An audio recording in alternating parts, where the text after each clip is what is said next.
Bonsoir mes frères et sœurs. Quelle joie, oui, de se retrouver autour des Saintes Écritures. Je vais vous poser d'ailleurs une question. Vous vous rappelez de ce qui s'est passé un jour à Philippe? L'apôtre Paul avait appris qu'il y avait une rivière où il y avait des femmes qui se réunissaient pour prier. Vous connaissez ce... Et vous avez tous remarqué que dans ce texte, il est écrit que Dieu ouvrit le cœur de Lydie pour qu'elle soit attentive à ce que disait Paul. On en déduit qu'il n'y a que le cœur de Lydie qui a été ouvert. Pourquoi Dieu n'a-t-il ouvert le cœur que de cette femme? Moi, je crois tout simplement que cette femme, elle avait soif de Dieu. Elle avait vraiment soif de Dieu. Et on ne peut pas ne pas bénir le Seigneur pour cette histoire, parce que si un cœur est ouvert, Dieu l'ouvre. Et Dieu le remplit. Que le nom du Seigneur soit béni. Ce soir, j'aimerais partager avec vous l'importance d'être un bon témoin. Quand on a accepté Jésus-Christ comme Sauveur et comme Seigneur, je pense qu'une des préoccupations premières, c'est de rendre un bon témoignage. Jésus a dit, vous serez mes témoins. Nous avons, vous voyez, basculé souvent dans les églises, nous avons été obsédés par la conversion des gens, et beaucoup de choses ont été faites, plus ou moins bonnes, pour que les gens se convertissent. Mais on n'est pas des convertisseurs. Je crois qu'on est des témoins. Et bien souvent, les églises sont devenues ce qu'elles sont, hélas, parce que je crois qu'on a renversé certaines priorités. Je pourrais en citer une vingtaine sans problème. Mais ce soir, j'aimerais nous aider, vraiment nous aider, à faire en sorte que nous puissions peut-être examiner où nous en sommes au niveau du témoignage. Est-ce que c'est important pour vous de rendre un bon témoignage? Pas forcément par l'expérience que vous avez faite, pas forcément par des discours et des versets récités ou cités, mais par un vécu vraiment. Vous savez, moi, j'ai lu dans la Bible qu'il fallait professer la vérité. Il fallait la professer. C'est dans Éphésiens, d'ailleurs on pourrait le lire au chapitre 4, parce que je voulais introduire ces réunions d'édification par cette affaire. Vous savez, dans les Éphésiens, vous savez, il y a 6 chapitres. Les 3 premiers chapitres parlent de notre position en Christ, ce que nous sommes en Jésus-Christ. Et les 3 derniers chapitres parlent de notre comportement. Et le 4e chapitre donc, commence avec cette exhortation. Regardez, Paul dit, « Je vous exhorte donc, moi le prisonnier dans le Seigneur, à marcher d'une manière digne de la vocation qui vous a été adressée, en toute humilité et douceur, avec patience, vous supportant les uns les autres avec amour, vous efforçant de conserver l'unité de l'esprit par le lien de la paix. » Bon, l'unité de l'esprit, elle existe, il faut la conserver. Mais vous voyez, il nous est dit, voilà, c'est après 3 chapitres, je rappelle, sur notre position, l'apôtre, inspiré par le Saint-Esprit, demande que l'on puisse marcher en toute humilité et douceur. Bon, mais les vertus spirituelles, comment les développons-nous? L'humilité, la douceur, on pourrait prendre toutes ces vertus que le Seigneur nous demande d'avoir. Et vous voyez, c'est au verset 14 justement de ce chapitre où il nous est dit de professer la vérité. Vous voyez, en professant la vérité, dans l'amour, nous croîtrons à tous égards. Donc, la vérité, ça ne... Moi, le pasteur qui m'a formé, il me l'avait dit. C'est une des premières choses qu'il m'a dit. Il m'a dit, Gérard, la vérité, ça ne se dit pas. La vérité, ça se vit. Et ça m'avait touché vraiment. Et c'est vrai qu'on peut la dire, hein, c'est pas pour ça qu'on la vit. Alors, ces vertus qui font de nous de véritables disciples, elles sont présentées très bien dans l'évangile de Matthieu. Le premier sermon de Jésus. Il y a quelques semaines, nous étions à table avec ma femme, on parlait d'un texte, je ne me rappelle plus de quel texte on parlait. Et puis elle m'a dit, tu peux me réciter les béatitudes? Alors c'est vrai que moi j'ai appris des versets, des textes par cœur. Et je les lui récite, bien sûr. Et en les lui récitant, je me rends compte que j'ai besoin de les examiner de nouveau.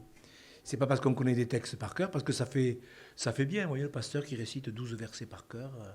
Mais c'est pas parce qu'on les récite qu'on les vit. Même si on les vit en partie.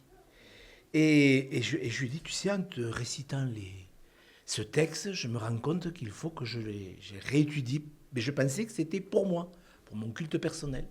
Et puis en les réétudiant, je me suis dit, mais le sermon sur la montagne, c'est vraiment la charte de l'Église. Vous savez, il y a des églises, il y a tout un tas de règlements intérieurs. Je dis, mais tiens, on pourrait prendre dans toutes les églises du monde, pour règlement intérieur, le sermon sur la montagne. Ça simplifierait les choses, et c'est vrai en plus. Alors on va le lire, ces 12 premiers versets. Je vous rappelle, je vous dis que c'est le premier sermon de notre Seigneur. C'est le plus grand des sermons, c'est le plus beau des sermons, c'est le plus utile des sermons. Il a été donné parce que nous en avons besoin, ça c'est évident. Mais surtout, il commence avec ces fameuses béatitudes, ces 9 fois où Jésus nous enseigne ce qu'est le bonheur. Et dans un monde comme le nôtre, difficile, très difficile, il n'empêche que si nous voulons être des vrais témoins, alors que les ténèbres s'épaississent, c'est peut-être, je le dis mal, mais c'est peut-être plus facile d'être des lumières. Vous comprenez ce que je veux dire ? Et Jésus a commencé vraiment avec cette affaire heureux. Alors il y a beaucoup de textes, vous avez vu le nombre de textes dans la Bible où il est dit heureux ou le bonheur. Et moi je crois qu'il n'y a rien de plus beau quand un chrétien, même si on va parler beaucoup de l'Église, de la façon dont on doit voir l'Église, qu'est-ce que c'est l'Église, nous allons voir aussi l'importance d'être à l'écoute. Beaucoup de chrétiens n'écoutent rien. Vous voyez, Lydie, enfin je veux dire c'était l'apôtre Paul qui avait été conduit par le Saint-Esprit, ça a été la seule. Et combien était-elle ? 7, 20, j'en sais rien. Mais il y a quand même une leçon derrière. Et mes frères et sœurs, il faut que nous en soyons enseignés, c'est évident, mais en même temps, il faut que vous aussi, vous nous apprenions en tant que chrétiens, à nous édifier nous-mêmes sur notre très sainte foi. Vous êtes d'accord ? C'est bien d'être enseigné. La Bible dit que Dieu a mis des pasteurs pour édifier l'Église. L'apôtre Paul édifiait les chrétiens. Partout où il passait, il édifiait, etc. Mais est-ce qu'on peut s'édifier soi-même aussi ? Parce qu'il y a des choses, vous les recevrez de pasteurs, d'enseignants, de serviteurs de Dieu. C'est vrai. Mais il y a des choses, Dieu veut que vous les appreniez vous-même. Vous ne pouvez pas, sous prétexte que les pasteurs doivent s'appliquer à prêcher, vous ne pouvez pas vous autoriser à dire il faut que je reçoive tout. Il y a des choses, vous devez les apprendre vous-même. C'est pour ça que l'apôtre Paul dit justement aux Éphésiens, ne soyez pas inconsidérés, mais comprenez quelle est la volonté du Seigneur.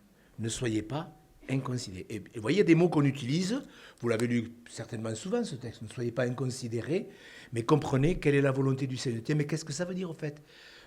Inconsidéré. Alors c'est dur, c'est qu'on n'a pas assez considéré. Mais je veux dire, c'est vraiment qu'on ne sait pas, on n'a pas pris toute la réflexion qu'il fallait avoir. Vous voyez ? On n'a pas été assez soucieux de savoir ce que ça voulait dire. Et quand je médite, oui, puisque je le fais en ce moment, le sermon sur la montagne, je me dis que tu es bon, Seigneur. De commencer, parce que vous voyez dans le sermon sur la montagne, bon, on va lire au chapitre 5, mais bien sûr que ces enseignements pourraient être apportés à des croyants qui ne sont pas convertis. Je m'explique. On pourrait, d'une manière humaine, philosophique, réciter le sermon sur la montagne, heureux les pauvres en esprit, car le royaume des cieux est à eux. Mais c'est quand même précédé au chapitre 4, et c'est ça qui, quand on étudie la parole, il faut tenir compte du contexte. Au chapitre 4 et au verset 17, le Seigneur dit ceci, dès lors Jésus commença à prêcher. Voilà, le contexte, c'est quand même, qu'est-ce qu'il a dit avant le sermon sur la montagne ?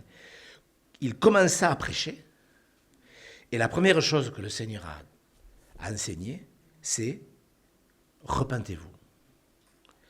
Car le royaume des cieux est proche. Alors c'est vrai que c'est c'est intéressant d'étudier le sermon sur la montagne, mais s'il n'est pas précédé d'une vraie repentance, ça va rester théologique, ou intellectuel, ou humain, ou intéressant. C'est intéressant ce sermon. Je pense que dans une faculté, dans les écoles, ils pourraient l'enseigner, vous voyez, dans certaines matières. Parce que c'est quand même intelligent, je veux dire. Mais nous, on veut que ce soit spirituel. Et pour comprendre le bonheur, le vrai bonheur, parce que moi, je vous assure, je suis quand même troublé, enfin, vous aussi, quand on a 10, 15 ans de conversion, on commence à voir que beaucoup de chrétiens ne sont jamais rentrés dans le repos. J'en parle souvent, si vous avez l'habitude d'écouter mes exhortations. Et un pasteur me disait il y a 15 jours, pasteur, 30 ans de ministère, il m'a appelé un soir, il m'a dit, Monsieur Gau, j'ai écouté une de vos exhortations sur le repos, je viens juste d'y rentrer. Il était tout content, bien sûr. Il me dit, j'ai mis 30 ans à rentrer dans le repos. Vous voyez, et ce n'est pas un jugement, au contraire. Moi, les gens qui m'appellent, on partage, comme peut-être on aura l'occasion de le faire, vous voyez, après une réunion. Mais c'est révélateur de ce que la vie spirituelle n'a pas commencé comme elle aurait dû commencer. Ce n'est pas une question de jeter la pierre à une dénomination ou à des pasteurs qui peut-être ont été mal formés, c'est sûr, il y a quelque chose. Mais on n'est pas là pour faire un diagnostic morbide. On est là pour comprendre la volonté de Dieu. Ne soyez pas inconsidérés. Donc il faut que nous réfléchissions davantage à l'enseignement que Jésus nous a laissé. Vous voyez, il commence à parler. Je répète la repentance. Parce que quand même, vous savez, moi on rit quand je disais il y a 20 ans, il y a des pasteurs qui sont pas nés de nouveau. Alors bien sûr que dans les pastorales, quand je disais ça, je passais pour quelqu'un de bizarre. Mais le temps a passé et des églises entières se rendent compte que des pasteurs ne se sont jamais convertis. Par exemple, quand un pasteur ne croit pas à l'enfer, qu'il dit que l'enfer, ça n'existe pas, moi je pense que ce pasteur, il y a une faille au niveau de sa profonde conversion. Vous comprenez, je veux dire ? Et surtout quand ils disent que Jésus n'en a jamais parlé, alors que c'est Jésus qui a parlé 11 fois de l'AGN sur 12, vous voyez, pour vous dire. Tout ça pour vous dire qu'il faut que vous soyez au clair sur votre repentance. La repentance, c'est vraiment ce détournement de cette vie du monde pour s'accrocher vraiment à Jésus-Christ. Et pas juste dire, tiens, Seigneur, bénis-moi, et surtout bénis-moi. Voilà. Non, nous, on veut connaître Jésus-Christ. Et Jésus s'est appliqué, voyant la foule, Jésus monta sur la montagne, et après qu'il se fut assis, ses disciples s'approchèrent de lui. Il s'est assis, et on devrait le faire, ça. C'est-à-dire que moi, je devrais m'asseoir, et vous devriez vous tenir debout. Non ?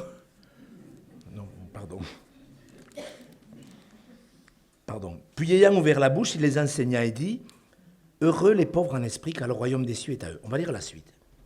Donc, ce n'est pas parce que les temps sont difficiles, ce n'est pas parce que les choses vont mal. Les choses vont mal, mais quand même, les prophéties du Seigneur font que nous n'avons pas à être troublés. Les prophéties font que nous n'avons pas à avoir peur. Le Seigneur l'a dit, n'ayez pas peur, que votre cœur ne se trouble pas.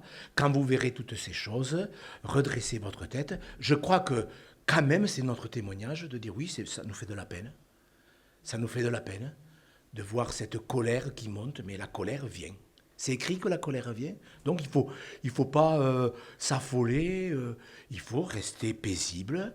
Je ne sais pas dans quel état d'esprit était Noé lorsque quelques jours avant que la pluie ne tombe, il se couchait le soir auprès de sa petite femme dans sa petite chambre sûrement qu'il avait confectionnée. Moi je pense qu'il était dans la paix. Et pourtant il savait que toute la population humaine allait être engloutie. Alors, comment il était ? Il était déprimé ou moi je pense qu'il était dans la paix.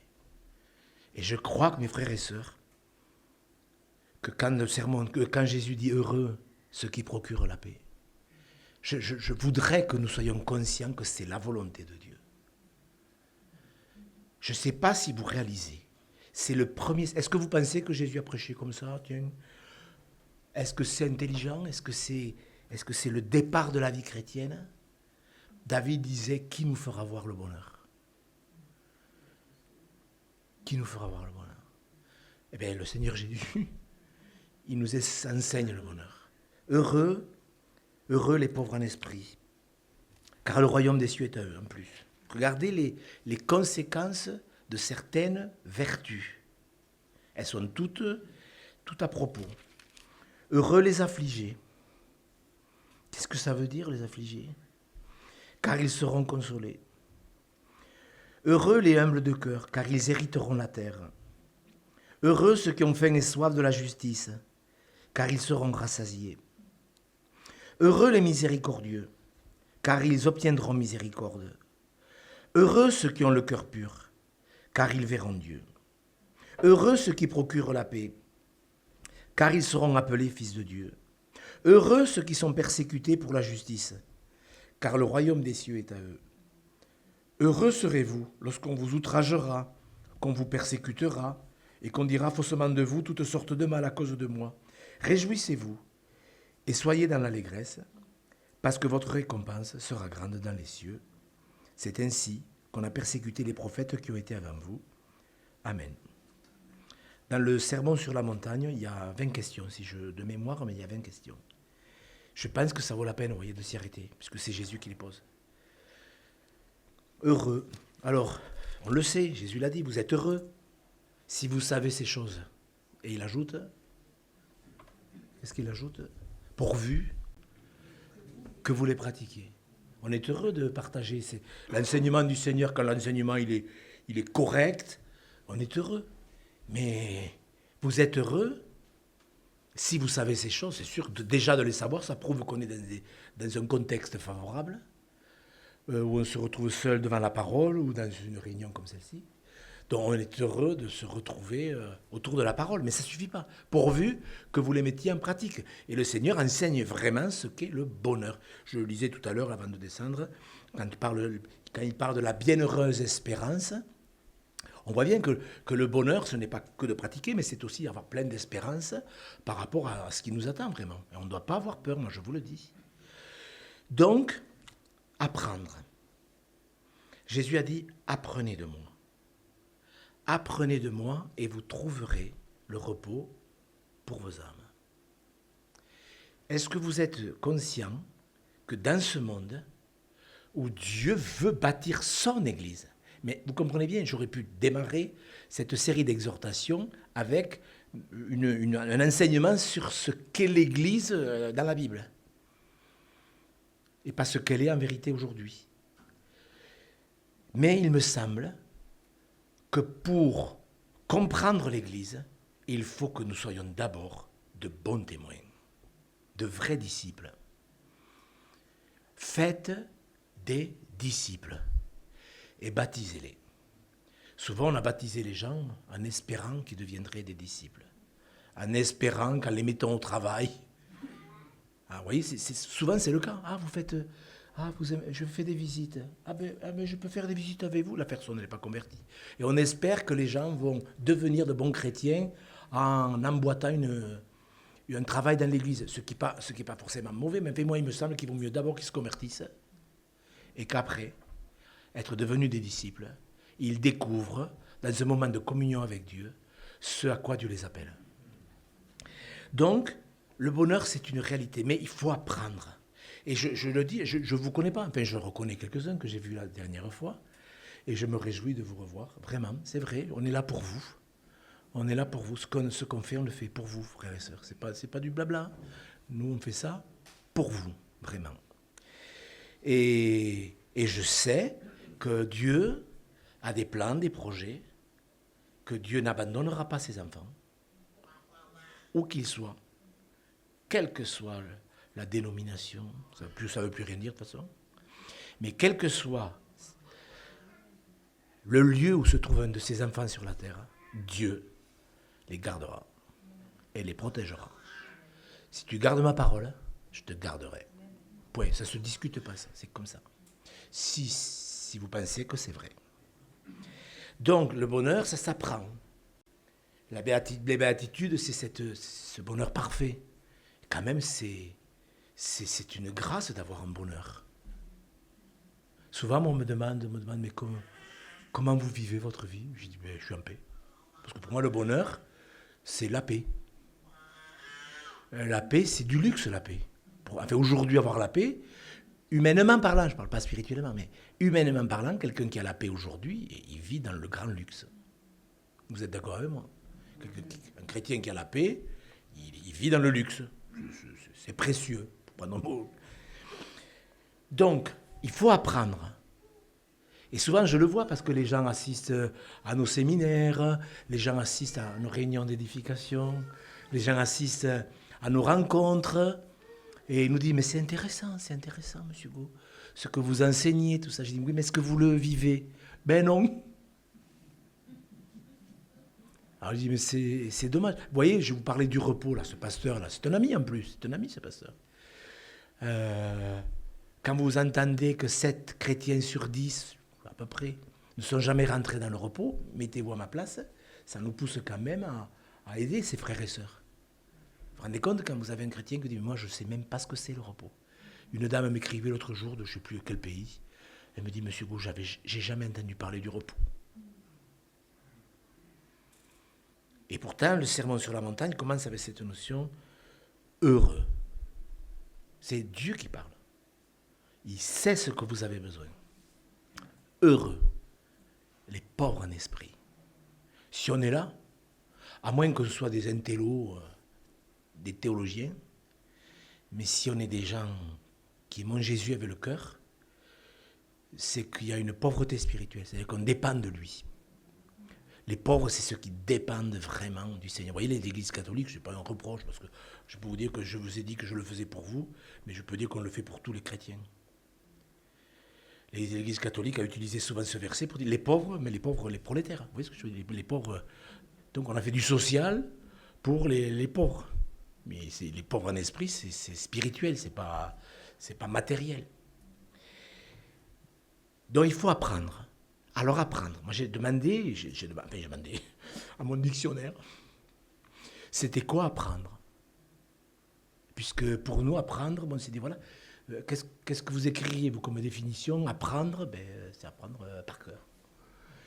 Et dans le mot apprendre, dans le mot grec que je parlais, dans le mot grec, apprendre, c'est écouter une instruction, commencer à la mettre en pratique, et puis après, c'est devenu vraiment une expérience. Vous voyez ce que je veux dire? Ce n'est pas que le fait de recevoir une instruction, c'est là, il faut recevoir l'instruction. Ça ne peut pas ne pas passer par l'instruction. Paul disait souvent, j'ai appris. Ça, il a appris des hommes. J'ai appris à être content, j'ai appris à vivre dans l'abondance, j'ai appris, etc. Paul a appris beaucoup de choses. Mais apprendre, c'est pas juste, on a reçu une instruction, c'était intéressant, S'il n'y a que ça, vous risquez de l'oublier. Alors, c'est pas qu'une question de mémoire. C'est une question de piété. Et de dire, cette vertu, il faut que je la saisisse. J'avais été marqué quand j'étais arrivé à Toulouse, je l'ai déjà dit, je crois, la dernière fois. Mais ça m'avait marqué. Il y a une femme dans l'église, elle a 83 ans, je crois. Ça fait 26 ans que je la connais. Elle est toujours linéaire. Dans tout ce qu'elle traverse. Elle a perdu son mari il y a quelques années. Elle est linéaire. Et moi, ça m'intéresse, ça. Et un jour, je vais la voir. Je dis, écoutez, ma sœur, j'aimerais savoir comment vous êtes devenue comme ça. Elle me dit, monsieur Gou, quand je me suis converti, j'ai lu le psaume 23 et j'ai décidé de me l'approprier. Et je l'ai médité pendant des semaines. Et je me suis approprié le psaume 23. Et c'est que ce psaume qui m'a amené à voir la vie que j'ai. Et c'est vrai qu'elle a un témoignage, vous voyez de qui je parle, hein? Elle a un témoignage, mais c'est... Vous voyez, elle a appris. C'est une chose de dire, il restaure mon âme. C'est une chose de dire, quand je traverse la vallée de l'ombre de la mort, je ne crains aucun mal. Moi, j'ai vu beaucoup de gens le dire dans la prière, puis je les ai vus à l'hôpital. Et j'ai vu qu'il n'y avait pas tout à fait la même conviction. Apprendre, je reçois une instruction. Là, on va survoler, vous le comprenez bien. On reçoit une instruction, on commence à la mettre en pratique. Bien sûr, ça ne va peut-être pas marcher de suite. Vous savez, c'est comme le vélo. Mais il faut arriver à un moment donné où ça devient une expérience, vraiment, une vraie expérience. Ça fait partie de notre vie. Et quand est-ce que l'on a vraiment appris? Quand l'instruction qui commence à se concrétiser devient une expérience normale, comme le vélo. Ça ne s'oublie pas, vous voyez? C'est ça. Et Jésus le sait. Et moi, j'ai fait partie de ces pasteurs qui ont peut-être poussé les gens à l'activisme, parce qu'on a pensé que l'activisme était synonyme de consécration, vous voyez? Mais c'est diabolique, ça, je peux vous le dire. La consécration, on en parlera un peu, mais ça n'a rien à voir avec l'activisme. Surtout pas. Heureux serez-vous. Moi, je vous assure, c'est vrai que quelqu'un pourrait dire, non mais qu'est-ce qu'il raconte? Avec ce que le monde est en train de vivre, lui, il nous parle du bonheur. Eh bien, écoutez, moi, c'est comme ça que je l'ai reçu pour ce séminaire. Le fait d'être des vrais témoins. Parce que le problème, c'est pas d'être heureux pour être heureux. Et moi, je suis heureux, les autres, ça m'est égal. Non, bien sûr que non. Ça, c'est vraiment... ça, c'est pas intelligent. Mais mes frères, puisque Jésus a dit, vous serez mes témoins. Quel est le témoignage que je donne auprès des gens que je côtoie? Que je les côtoie une fois, parce que je les ai croisés, tiens, à la banque, on a pu discuter, je ne les croiserai qu'une fois. Il y a des gens dans la vie, on les croise une fois, ouais, vous êtes d'accord? Ou deux. Et puis il y a des gens, on les croise très très régulièrement. Mais que l'on croise des gens régulièrement ou une fois, est-ce que vous ne croyez pas que ça vaut la peine d'être un bon témoin? Vraiment de glorifier Dieu. Parce que quand même notre but, c'est d'honorer le Seigneur, c'est pas d'être... je sais pas, moi... Vous savez, moi, des fois, on me dit, ouais, vous connaissez plein de textes par cœur. Mais je peux vous dire que c'est pas parce qu'on prêche qu'on obéit à Dieu. C'est pas parce qu'on connaît la Bible par cœur qu'on obéit à Dieu. Donc, recevoir l'instruction, ça suffit pas. Commencer à la mettre en pratique, ça ne suffit pas. Il faut l'acquérir par l'expérience. Vous êtes d'accord? C'est important, hein? Donc, ces béatitudes, elles sont là. Alors, parce que si on regarde bien le sermon sur la montagne, je ne sais pas si vous réalisez quand même, c'est Jésus qui prêche. C'est le Seigneur qui prêche. Et quand il demande, par exemple, bénissez ceux qui vous maudissent. Comment, j'allais dire au hasard, c'est pas au hasard, mais comment prendre toutes les instructions du sermon sur la montagne si au préalable, je n'ai pas développé ces 9 attitudes de cœur, si je n'ai pas développé la paix? Comment je peux aimer mes ennemis, faire du bien à ceux qui me maudissent en priant pour eux? Comment je peux mettre en pratique les 111 versets du sermon sur la montagne si ces 9 béatitudes, je ne les ai pas apprises ou réapprises?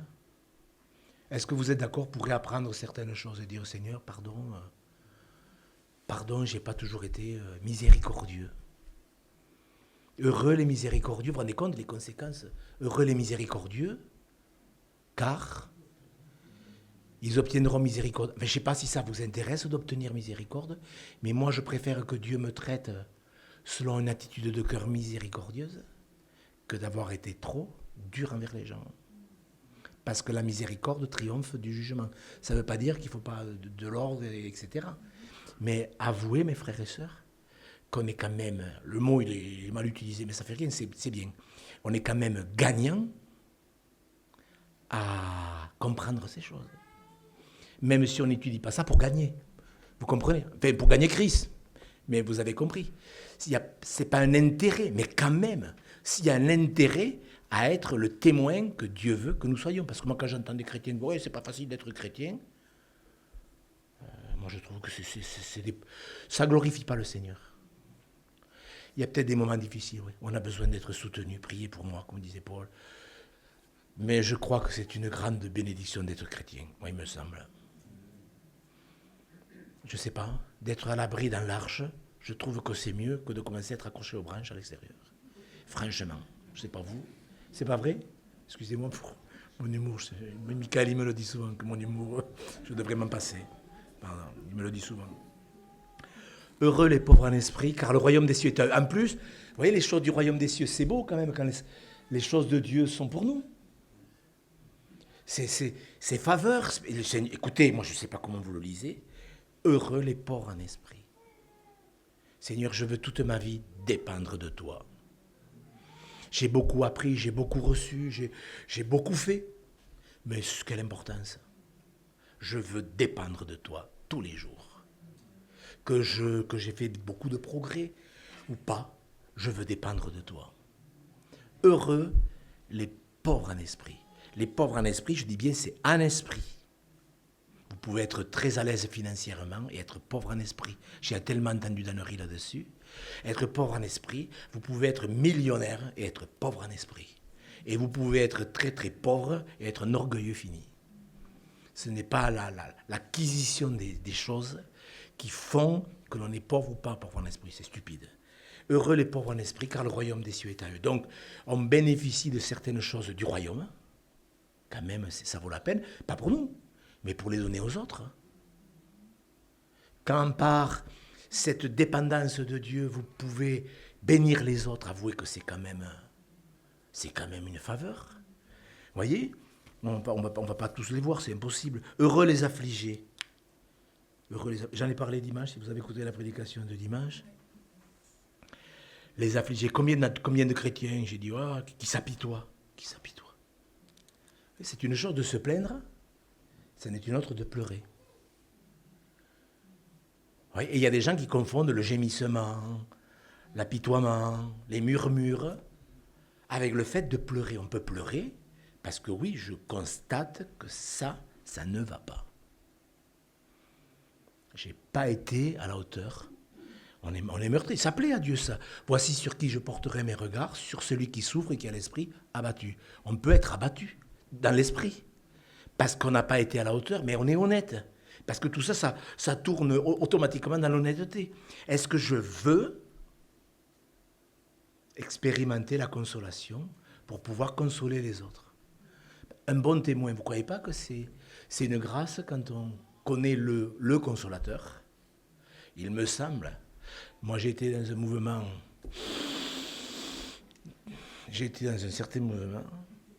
Et je peux vous dire que le grand consolateur, je ne l'ai pas souvent vu agir. Mais j'ai remarqué que quand des hommes et des femmes pleurent vraiment sur leurs péchés, pleurent par rapport à des situations, parce qu'il n'y a pas que le deuil, j'en ai parlé, il y a toutes sortes de larmes. On ne pleure pas que quand on est dans le deuil. On peut pleurer parce qu'on voit le chemin, on voit la douleur des autres. Il y en a des formes de pleurs. Mais le Seigneur, il a dit, heureux ceux qui pleurent, car ils seront consolés. Et ceux qui sont consolés, ils ont la faculté de consoler les autres. Et je crois que c'est un honneur lorsque quelqu'un est dans les pleurs, lorsque quelqu'un est dans l'affliction, lorsque quelqu'un traverse un moment difficile, de pouvoir le consoler. Parce que c'est quand même un enseignement de la parole de Dieu, que la consolation dont nous avons été l'objet, eh bien, nous puissions la projeter sur les autres lorsqu'ils sont affligés. Et je pense, il n'y a pas besoin d'être un grand prophète pour vous dire que vous allez rencontrer de plus en plus de gens qui pleurent. Dans l'église, ça peut arriver, ça peut arriver, mais à l'extérieur aussi. Peut-être que demain, quelqu'un au milieu de vous sera affligé. Est-ce que ça peut se rencontrer demain? Ben oui. Et oui, moi, dimanche, il y avait une sœur qui était affligée. Elle était là, monsieur Gauche, ça va pas bien et tout. Je dis, mais c'est pas grave. Nous, ça va. On est là pour vous soutenir. On est là pour vous consoler. C'est vrai, monsieur Gauche. Ben oui, on est là pour vous. Vous cassez pas la tête. Hein. On peut passer un moment difficile. Ah, ben moi, je croyais que j'étais pas spirituel. Mais je dis, mais c'est pas. Ben si. Vous voyez, mais souvent, c'est vite fait de consoler quelqu'un. Elle était toute contente. Mais c'est vrai qu'on a besoin de consolation. On ne sera jamais des grands coqs là. fort, même si le Seigneur nous parle d'être toujours plus que vainqueurs, il faudra quand même toujours dépendre comme des poussins sont sous la mère poule. Il va falloir veiller à ne pas se prendre pour des grands coqs, même si on doit faire des progrès. Vous êtes d'accord? Je continue. Heureux les humbles de cœur. Et cette humilité, comment justement, voyez, on pourrait prendre un verset. Si donc tu te présentes, si tu te souviens que ton frère a quelque chose contre toi, ça aussi, ça fait partie de situations qui se sont présentées. Est-ce que ça s'est déjà présenté? Que vous ayez observé, hélas, dans une situation pas compliquée, qu'un frère pouvait avoir quelque chose contre vous. Ça vous est jamais arrivé? Bon, on passe à l'autre sujet. Est-ce que ça vous est déjà arrivé? C'est pas évident à traiter ça. Vous êtes d'accord avec moi? Sérieusement, c'est pas évident. C'est pas évident. Comment arriver à vivre, vous voyez, c'est ce que je disais tout à l'heure, mais je le répète volontairement, comment arriver à vivre l'ensemble du sermon, donc l'ensemble de la parole, si je ne développe pas cette humilité. Et moi j'ai entendu des chrétiens, ah ben moi monsieur Gou, moi je ne suis pas humble, vous savez, moi j'ai hérité du caractère de mon père et de mon grand-père, ils avaient un caractère difficile, vous savez, j'ai hérité. Vous voyez, c'est magnifique, vous voyez, cette humilité, oui. Les humbles ont choisi l'humilité. Quiconque se rendra humble comme ce petit enfant. Et voyez, quand on en arrive à justifier sa désobéissance, son caractère, comment voulez-vous que certains chrétiens rendent un bon témoignage? Moi, on l'a entendu, moi je l'ai entendu souvent. Hein. Ah, c'est comme ça, monsieur Beau. C'est apprendre ou à laisser. Et je dis, mais ça ne marche pas comme ça, la Bible. Heureux les humbles de cœur, car ils hériteront la terre. On ne va pas parler des conséquences, mais ça vaudrait la peine quand même que vous y réfléchissiez. Ça veut dire que nous ne sommes pas du tout intéressés par les choses de la terre, mais pendant le millénium, ceux qui auront été humbles sur la terre, ils vont avoir de grandes surprises. Parce que quand Jésus dit « tu as été fidèle à un peu de choses, reçois le gouvernement de 10 villes », tout ça c'est une projection sur le règne à venir. Et voyez l'humilité, parce que les gens qui sont humbles, ils n'en ont absolument rien à faire d'acquérir des choses. Et pourtant, le Seigneur dit bien que les humbles de cœur, ils hériteront la terre. Que son nom soit béni. Ça ne vous préoccupe pas, je le sais, mais c'est bien. Mais c'est quand même une vérité. Vous voyez? Heureux ceux qui ont faim et soif de la justice. Ah, le Seigneur, là, moi j'ai besoin d'être vengé. Il faut absolument... Seigneur, venge-moi. C'est pas ça que ça... Mais voyez comment on a vite fait de... La justice, c'est pas la justification. Notre position en Christ, que le sang de Jésus-Christ nous justifie. Le soif de la justice, c'est justement le soif de pratiquer la justice. Ce que l'Éternel demande de toi, c'est que tu pratiques la justice. Vous voyez, je fais ce que Dieu me demande. Je l'explique, moi, ce verset, en opposition avec le texte de l'Ecclésiaste, quand Salomon dit pour écouter plutôt que pour offrir le sacrifice des insensés. Vous savez, je sers Dieu, mais je n'obéis pas. C'est ça le sacrifice des insensés. Mais les sacrifices de justice, ou la justice, c'est, voilà, qu'est-ce que Dieu me demande?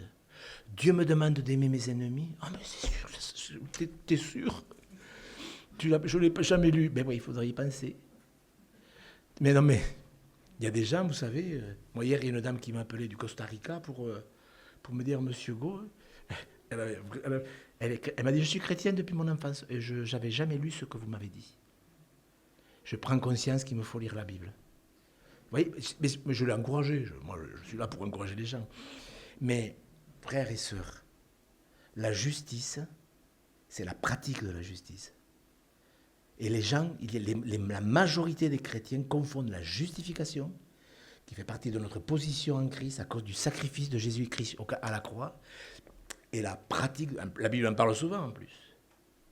Quand David se repent de son péché au bout d'un an, qu'il offrait des taureaux, etc., pour cacher son comportement, il dirait, mais je t'offrirai maintenant des sacrifices de justice. Vous savez, c'est une chose d'offrir des sacrifices. Ça n'est une autre de pratiquer la justice.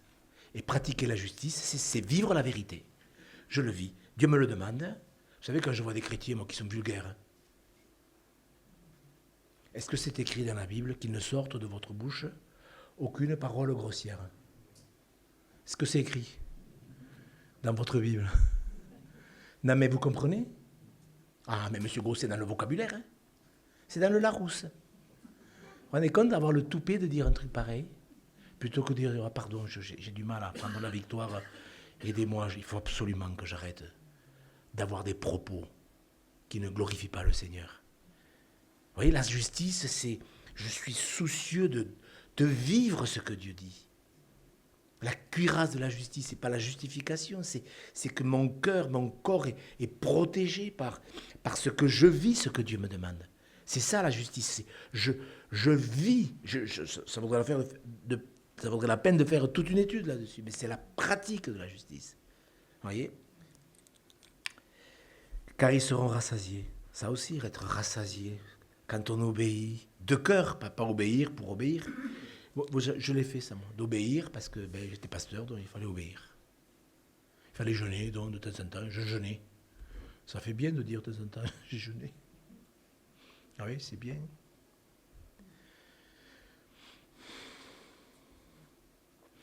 C'est bien de dire, je passe beaucoup de temps en prière. C'est bien. Est-ce que parce que je passe plus de temps en prière, je pratique, j'obéis? Vous comprenez, je veux dire? Est-ce que parce que je donne ma dîme, mais j'en donne un peu plus même? Parce que moi, je veux faire plus que les autres. Ouais. Est-ce que je pratique la justice? Bien sûr que, normalement, oui. Mais si je le fais pour le faire, la pratique de la justice, c'est que ce que je fais, tout ce que je fais, je le fais de bon cœur. Et ceux qui ont faim et soif de justice, voilà, ce sont des gens qui, certainement, comme vous ce soir, vous dites, mais moi, je veux savoir ce qu'il faut que je fasse. Je veux savoir. Ça, voilà, je ne fais que survoler. Hein. Il faudrait prendre chaque verset et l'enseigner, bien sûr. Heureux ceux qui ont le cœur pur. Oui, c'est bien de conserver un bon état d'esprit. Hein. C'est pas bien? Bien sûr, on a des tentations, on a des convoitises. Là, il faut pas tomber là-dedans. Mais les tentations, est-ce que c'est normal d'avoir des tentations? Est-ce que c'est normal? Ben oui, Jésus a été tenté comme nous. En toute chose, je ne pense pas qu'il a eu les tentations perverses que nous on a eues. Ça c'est clair, soyons sérieux. Mais je pense qu'on a tous des tentations. Seigneur, garde-nous de la tentation. Voilà, il faut que ça reste au stade de la tentation. Quelqu'un qui a le cœur pur, c'est quelqu'un qui s'applique à ça. Parce que vous savez, la tentation, quand ça commence à se transformer en convoitise, c'est pas bon signe. La convoitise, c'est grave. Vous savez, quand Jésus dit dans le sermon sur la montagne, que celui qui regarde une femme pour la convoiter, vous voyez, c'est que le gars, il a calculé d'arriver à ses fins. C'est pas une tentation. Vous comprenez la différence? C'est ça, le cœur pur. C'est-à-dire que je sais, j'ai mes manquements, je ne vais pas jouer la comédie, mais je veux que mon cœur soit pur. Je veille à cela.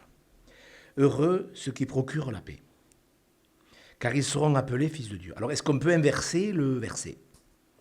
Je ne pense pas. Ceux qui ne procurent pas la paix. Alors, est-ce qu'ils ne sont pas fils de Dieu? Vous voyez, c'est des questions bêtes, ça.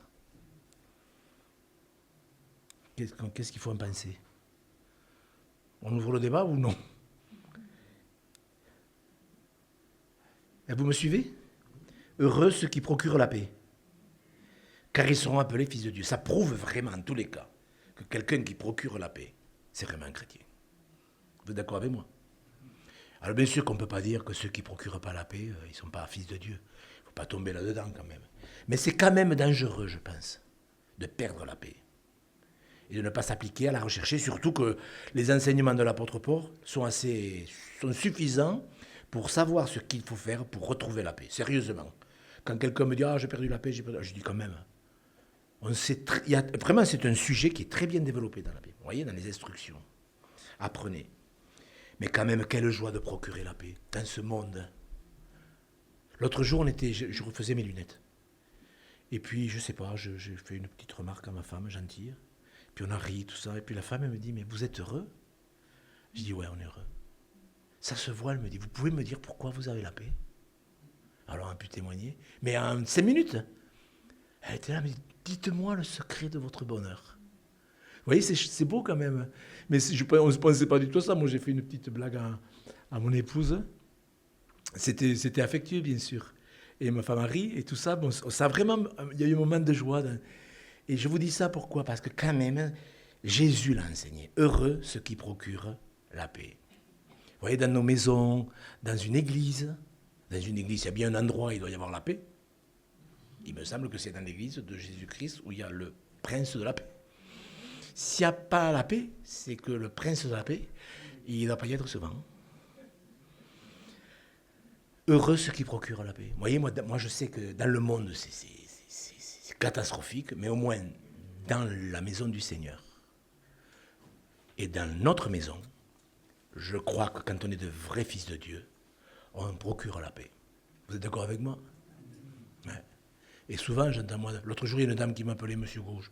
Je vous appelle, priez pour nous. On est tous chrétiens dans la famille, on ne fait que se disputer. Si vous saviez comment je souffre. Et j'ai dit, mais vous connaissez le repos? Je ne sais pas ce que c'est. Oui, déjà. Mais elle était malheureuse. Hein. Elle ne m'a même pas dit son nom. Oui. Je prie pour elle. Hein. Elle me dit, on est tous chrétiens dans la maison. Et on ne fait que se disputer. Alors je sais bien que ça peut arriver un moment. Est-ce qu'on peut avoir un moment d'énervement? Bon. Mais entre un moment d'énervement et puis papa, je te demande pardon. Et puis quand c'est tout le temps qu'il n'y a pas la paix, avouez que c'est quand même triste quand même. Heureux ceux qui procurent la paix. Dans le monde, elle n'y sera pas. La paix, elle sera enlevée de la terre. Quand elle sera enlevée de la terre après l'enlèvement de l'Église, je peux vous dire qu'il est écrit que les hommes s'égorgeront les uns les autres. On a déjà quand même des petites prémices de ce qui va arriver. C'est pour ça qu'il vaut mieux faire partie du premier voyage, vraiment. Heureux ceux qui procurent la paix, frères et sœurs, voyez, Jésus l'a voulu qu'on le sache, de commencer notre vie chrétienne en ayant la paix. Et si je ne l'ai pas, mais je ne l'ai pas. Eh bien, je la cherche. Est-ce qu'on peut rechercher la paix? Est-ce que c'est écrit, rechercher la paix? Poursuivre la paix? Ben oui. Moi, quelqu'un me dit, oh, je n'ai pas la paix. Eh bien, j'ai dit, cherchez-la. Recherchez-la. Le Saint-Esprit vous montrera pourquoi vous l'avez perdue. Ah, je me suis dit, putain, avec mon mari. Oh, mais c'est un imbécile, de toute façon. Ah ben oui, mais c'est pas comme ça. Non, mais, il est bête. Il ne comprend rien. C'est un idiot. Vous le lui avez dit. Ah oui. Ah oui, je le dis. Moi, je suis honnête, vous savez. Ah ben, je vois, oui. Non, mais, vous comprenez que dans ces conditions-là, la paix, moi je pense qu'elle vaudrait mieux, je lui ai dit, il vaudrait mieux que vous demandiez pardon à votre mari, peut-être de l'avoir traité comme ça. Ah, mais c'est à lui à me demander pardon. Mais voilà. Alors je ne sais pas pourquoi vous riez, mais peut-être que vous pensez à des situations. Mais vous comprenez que quand même, dans un couple, dans l'église, on veille à se procurer la paix. Pour moi, la paix, c'est non négociable. Je veux bien la perdre 5 minutes, parce que des fois, on peut la perdre. Mais on doit tout faire pour la retrouver, comme les clés. Ça vous arrive de perdre les clés? Il faut les retrouver. Oui ou non? De toute façon, vous n'allez pas venir au bonhomme à pied. Donc, il faut retrouver les clés. Et la paix, c'est pareil. Il faut les retrouver. Recherchez et poursuivez la paix, sans laquelle personne ne verra le Seigneur. Alors je pense pas que ça fasse qu'allusion au salut, mais enfin moi sur la terre, j'ai envie de voir le Seigneur agir. Déjà. Vous voyez, c'est important. Heureux serez-vous lorsqu'on vous outragera. Est-ce qu'on s'est déjà moqué de vous parce que vous étiez chrétien? Oui, normalement, tous. On s'est tous moqués de nous parce qu'on était chrétiens. Je me souviens, quand je suis arrivé à Toulouse, il y avait un monsieur, il était à 6 mois de la retraite. Il était tout le temps, il bougonnait tout le temps. Et je lui ai dit, mais pourquoi vous êtes tout le temps en train de râler? Non, mais si vous étiez à ma place. Mais qu'est-ce qui se passe? Oh, ben, je suis chrétien et au travail, on se moque de moi. Il dit, ah bon, mais c'est normal. Ah, vous trouvez que c'est normal? Alors il commence à dire, en plus, s'il était dans le même état qu'à l'église, je comprends qu'il y en a qui vont en profiter. Ça, je ne lui ai pas dit. Et je lui ai dit, mais vous avez lu le Sermon sur la montagne? Eh bien, comment? Oui, je lis la Bible. Bien sûr que je la lis, la Bible. Je dis, mais vous avez lu ce verset? Heureux serez-vous lorsqu'on se moquera de vous, parce que votre récompense sera grande dans les cieux. Ah, montrez-moi-le. Alors je lui ai montré. Il me dit, mais je n'ai jamais fait attention. Vous saviez combien de conversions? Ah, monsieur Gou, ça fait 35 ans que je suis chrétien. Je dis, vous êtes à 6 mois de la retraite, vous avez mal vécu ça? voyez, vous comprenez ce que je veux dire? Alors moi, j'ai voulu l'aider, il a très mal réagi. Il a très très mal réagi. Il est parti de l'église et tout. Mais voyez, vous comprenez ce que je veux dire? Quel était le témoignage de cet homme? Moi, je crois que, bien sûr qu'on ne saute pas de joie quand on se moque de nous. Mais moi, je me souviens quand je me suis converti, j'étais loin de Dieu. Je travaillais en boîte de nuit. Et je me suis converti un soir, pour de vrai. Et j'ai lu le Sermon sur la montagne, le premier soir de ma vie. Et j'ai lu « Heureux serez-vous lorsqu'on se moquera de vous ». Et j'ai dit « ça ne va pas traîner ». Mais je le savais, je le savais. Je me suis dit « tu vas dire que tu es chrétien ». Et le dimanche, on avait une réunion de travail avec tout le personnel. On était une quinzaine. Et puis à la réunion, le téléphone qui était derrière moi, à l'époque il n'y avait pas de portable, le téléphone derrière moi il sonne. La patronne elle me dit « Gérard, si c'est pour moi, tu dis que je ne suis pas là ». Je prends le téléphone, oui, elle est là, je vous la passe. Alors elle s'est levée comme ça, m'a regardé, tout le monde était scotché. Et puis elle a parlé gentiment, tout ça, puis elle a raccroché, elle m'a regardé, Gérard, la prochaine fois que tu fais ça, je te vire. Et bien j'ai dit, vous me virerez. Mais moi je ne mentirai plus, je suis chrétien. Alors tout le monde a rigolé. Tout le monde a rigolé. 6 mois après, la moitié du personnel était chrétien. Mais j'avais compris. Heureux serez-vous lorsqu'on se moquera de vous. Moi, je leur ai dit, vous pouvez vous moquer, ça m'est égal. Et même la patronne, quand j'étais pasteur, quelques années après, je vois une petite tête blonde arriver. Elle me dit, Gérard, prie pour moi, j'ai besoin de Jésus-Christ. Sa fille s'est convertie, son gendre s'est converti. Pourquoi je vous dis ça? Parce que si vous me connaissiez, mais j'avais quand même pigé le truc. Quand on est chrétien, on se moque de nous. Et c'est une grâce de souffrir des afflictions envers des motifs de conscience envers Dieu. Vous connaissez le texte. C'est une grâce, frères et sœurs. Et vous comprenez pourquoi le diable il a poussé? Parce que les gens n'ont pas appris. Apprenez de moi. Bien sûr qu'on ne va pas avoir un témoignage qui pousse à ce que les gens se moquent de nous. On va éviter de rendre mot. Vous voyez ce que je veux dire? De parler inopinément, de parler bêtement. On ne va pas parler n'importe comment. Mais heureux serez-vous lorsqu'on se moquera de vous à cause de moi, parce que votre récompense sera grande dans les cieux. Écoutez, c'est le maître du ciel qui parle. C'est la vérité. Vous comprenez pourquoi beaucoup d'églises sont passées à côté de ce témoignage, de ce que doit être l'Église. L'Église, la véritable Église, celle dont Jésus dit « je bâtirai mon Église », elle doit être remplie de gens qui sont passés par la repentance et qui apprennent ce que Jésus veut qu'ils apprennent en premier. Parce que je crois qu'il y a des choses qu'on apprend en premier. Quand on est un enfant, on n'apprend pas les mathématiques dans l'espace au CE2. On apprend à compter au cours préparatoire, etc. Et il y a des choses, il faut les apprendre chronologiquement, intelligemment. Si la Bible commence, le Nouveau Testament commence avec le Sermon sur la montagne, nous devrions dire il faut que je sois un bon témoin. Vous êtes d'accord? Parce que ça serait dommage de vouloir parler de l'Église comme on risque d'en parler dans ce week-end. Et je sais que, vous savez, j'en fais des séminaires. Je fais des séminaires et je vais à des séminaires, il y a des bébés spirituels, des bébés de 30 ans de conversion. Là, ce n'est pas le même cas de figure. Je sais que ce n'est pas des bébés. Vous n'êtes pas des bébés. Peut-être qu'il y en a 2 ou 3. Sincèrement, mais la majorité, vous êtes des gens sérieux. Vous aimez la parole.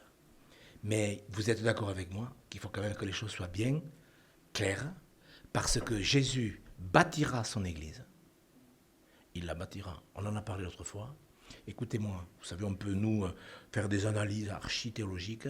C'est stupide. Jésus a dit, je bâtirai mon Église. Il enlèvera l'Église lorsque le dernier païen converti, qui doit rentrer, rentrera. C'est comme ça.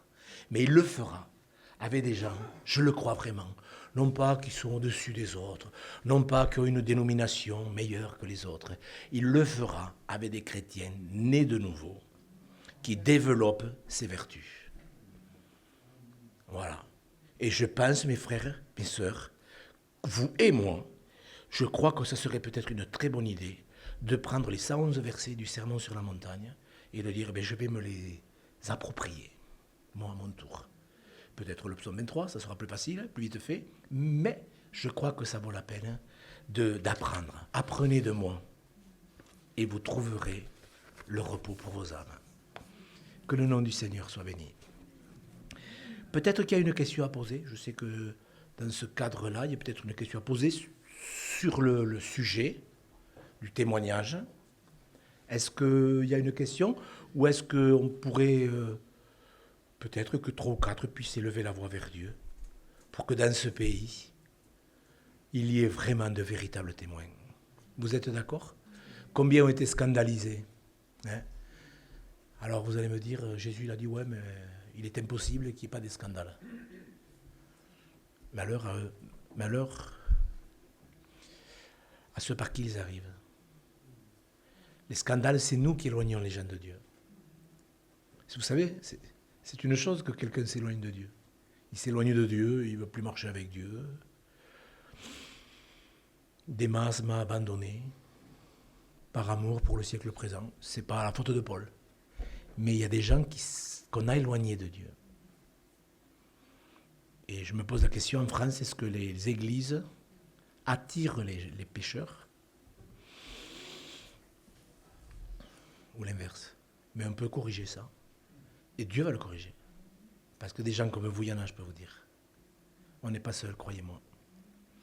Il y en a des beaux chrétiens. Oui, je dis beaux, ouais, je le pense.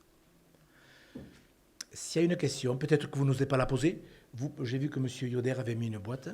Si vous n'osiez pas, parce que vous êtes un peu plus timide, vous pouvez dire « Ah, mais moi, quand même, je n'ai pas osé. » Mais mettez-la dans la boîte.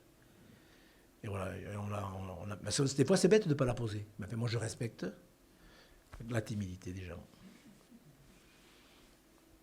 Est-ce qu'on demande à Dieu sa grâce que... Vous êtes d'accord pour qu'on fasse des progrès dans le témoignage? Ouais, tous, hein? Vous avez envie, hein? Michael, vous voulez rendre mon témoignage? Ouais, ça serait bien, ouais. Je blague, hein? C'est un frère, c'est comme un fils pour moi, Michael. Je vais prier. Si quelqu'un veut prier après moi, vous pouvez prier dans votre cœur, mais peut-être quelqu'un éprouvera le besoin également de prier, c'est bien. Ouais. Notre Père, nous te remercions pour le jour où tu as permis que ta parole soit traduite dans notre langue. Vraiment, Seigneur, merci. Nous considérons cela comme un véritable don, de ce qui est sorti de ton cœur soit lisible dans notre langue. Seigneur, tu as dit, avant de remonter au ciel, que nous serions tes témoins sur la terre. Vraiment, nous nous humilions pour toutes les fois où nous avons plus pensé à notre dénomination qu'à toi, Seigneur Jésus. Nous voulons témoigner de ce que tu es. Ce Dieu, oui, capable dans un monde archi difficile de donner à un homme d'être heureux parce qu'il développe ses vertus. Tu as pris le temps, Seigneur, de nous enseigner, de faire en sorte que ces enseignements soient consignés. Vraiment, Seigneur, tu as été bon vers nous. Vraiment, Jésus. Nous te remercions de nous permettre de nous retrouver dans ce bâtiment. Bénis Monsieur Yoder et toute l'équipe qui nous accueille dans ce bâtiment. Que ta grâce soit sur tous ceux qui doivent nous rejoindre. Protège-les, Seigneur. Oui, Seigneur Jésus, nous voulons être ces témoins qui procureront la paix, qui seront miséricordieux, qui accepteront toutes ces moqueries de bon cœur, qui resteront dépendants de toi jusqu'à notre dernier souffle. Tu vois, Seigneur, ce pays, non seulement ce pays, mais tu vois tous les pays francophones, la détresse, la misère. Nous te demandons pardon, Seigneur, pour l'état de l'Église en France. Mais nous, individuellement, Comme tu l'as dit à Pierre, nous voulons te suivre, quel que soit le comportement des autres. Nous voulons te suivre, Seigneur Jésus. Merci. Merci pour les béatitudes. Merci d'avoir pris le temps, Seigneur Jésus, de consigner cela dans le Saint-Livre. Aide-nous, Seigneur Jésus. Amen.